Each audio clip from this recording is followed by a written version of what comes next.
So the notion of rights were an ideal which brought sovereignty, this idea of power, right? Which brought sovereignty to the lives of average people. Now I, the average guy, Joe Schmo, Jane Schmo, on the block, regular person, I'm like, in a sense, the aristocrat.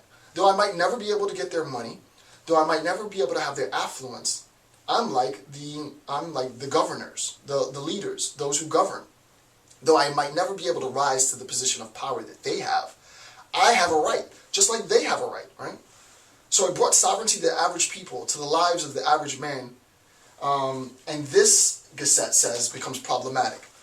Now, Gasset and I might not agree with Gasset on this point, but I'm not going to critique him. I'll leave that critique up to you, because I'm not quite sure I agree with him on this point, but it's more important that you understand what Gasset is saying rather than me critiquing him. And this is what I want to read. With respect to that claim, he says, the sovereignty of the unqualified individual, and that unqualified individual is the mass, a member of the mass, the sovereignty of the unqualified individual, of the human being as such, generically, has now passed from being a juridical ideal. It's not just this legislative sort of constitutional abstract idea, right? It's not just like this, we hold these truths to be self-evident. It's not this sort of constitutional, legalistic concept of rights.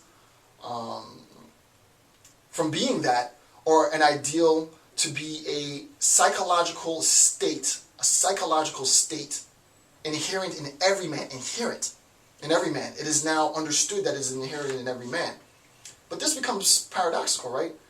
And note this, that when what was before an ideal, what used to be an ideal, becomes a component of reality, a component part of reality. What used to be ideal is now mundane, is now general. Everybody has it. Everybody has rights. It inevitably ceases to be an ideal. When everybody has rights, the argument might be that nobody has rights, right? When everybody has this concept of being privy to a sense of entitlement, and everybody is entitled to something, to have their ideas recognized as something. When everybody has that power, Gasset argues, well, then nobody has that power. When everybody has attained the ideal, then there is no ideal to attain because everybody has it, right? And thus the paradox, right? When everybody has X, there is no X. When everybody has rights, when everybody has attained the ideal, when everybody has the ability to have, then nobody gets anything. That's the argument. I don't quite agree with that. I do understand what Gasset's saying. I think there might be a little bit of flawed reasoning in his logic.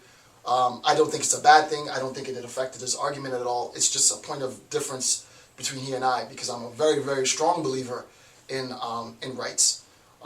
Obviously, because I do genocide for a living and peace building for a living, and I don't think you can establish a structure of justice without also establishing a structure of rights. But I understand what he's saying, and I give credence and credit to what he's saying. So Gasset is troubled, right? At this point in the book, in chapter 2, he's troubled by the idea of rights. He wants to lay rights at bay for a little bit. Before we just embrace it, right? Before we just say everybody has it, let's look at what it is we are saying people have the right to do. What is it that we're saying, right? What is it that you have the right to do? And let me look at my notes. He says, and I'll actually read it. He says the following. He says, and it's a pretty substantial sense. He says, you, the mass, the ordinary person, me, the ordinary person, you want the ordinary man to be master. Well, do not be surprised if he acts for himself, if he acts like a master. If he demands all forms of enjoyment, right? Hedonism. He wants everything for himself. If he firmly asserts his will, he's audacious, right? He's very exact.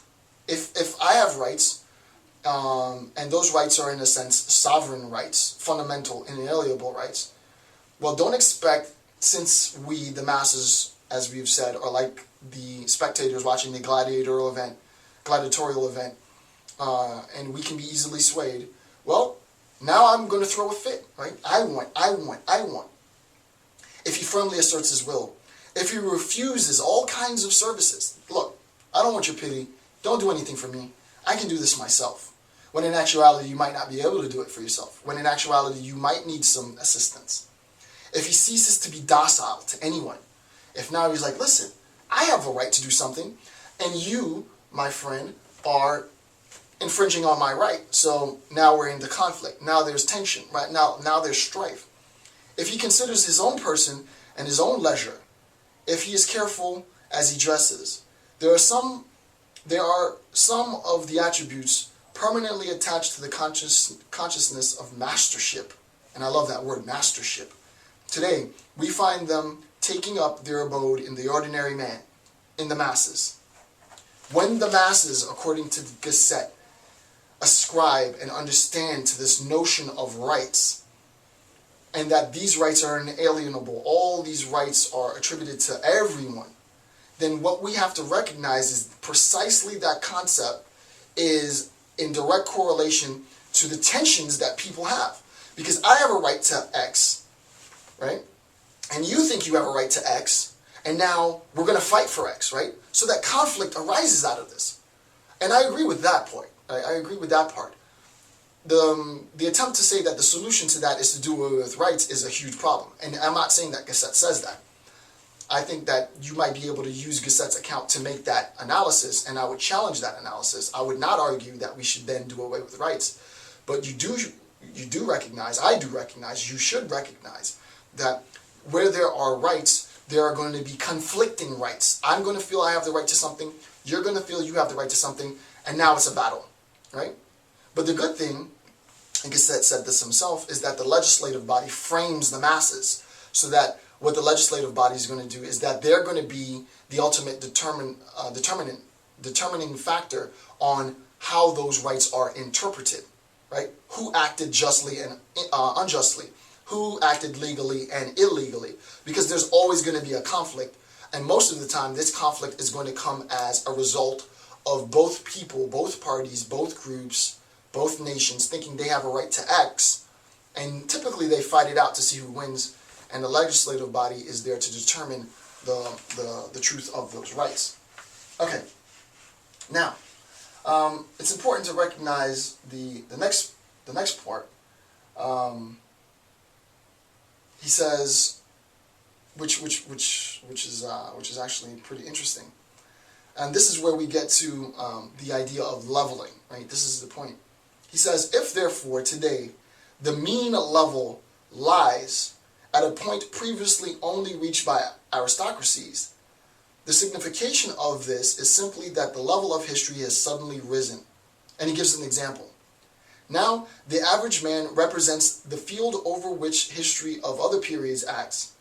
He is today what the sea level is to geography. That's a great analogy.